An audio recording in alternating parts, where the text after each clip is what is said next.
बागेतील अंकुर भाग 5. वादळ शमल्यावर बागेत एक विचित्र शांतता पसरली होती. दीपक अजूनही जमिनीवर पडलेला होता, पण आता तो एकटा नव्हता. अंकुर त्याच्याजवळ होता, त्याला पुन्हा उभे राहण्यासाठी मदत करत होता. इतर रोपे दूरवरून हे सगळे पाहत होती. त्यांच्या मनात अनेक प्रश्न होते. गुलाबाचे रोपटे आणि जाईची वेल हळूच त्यांच्याजवळ आल्या. त्यांना अजूनही कालच्या आठवणींनी भीती वाटत होती. गुलाबाचे काटे पुन्हा एकदा टोकदार वाटू लागले आणि जाईची वेल पुन्हा एकदा संकोचू लागली. तो आता बदलला आहे, अंकुर म्हणाला. त्याने त्याची चूक ओळखली आहे. आता त्याला आपल्या मदतीची गरज आहे. मी चुकलो, दीपक हळू आवाजात म्हणाला. माझी उंची माझी ताकद नाही, तर माझा अहंकार होता. मी तुमच्या भावना दुखावल्या, मला माफ करा. लहान रोपे गोंधळात पडली.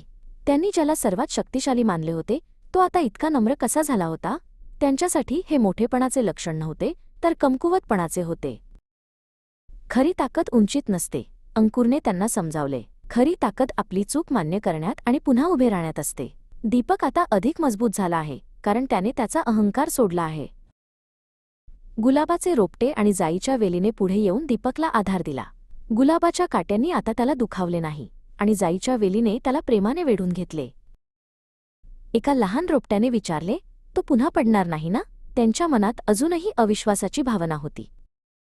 कोणीही भविष्याची खात्री देऊ शकत नाही, अंकुर म्हणाला.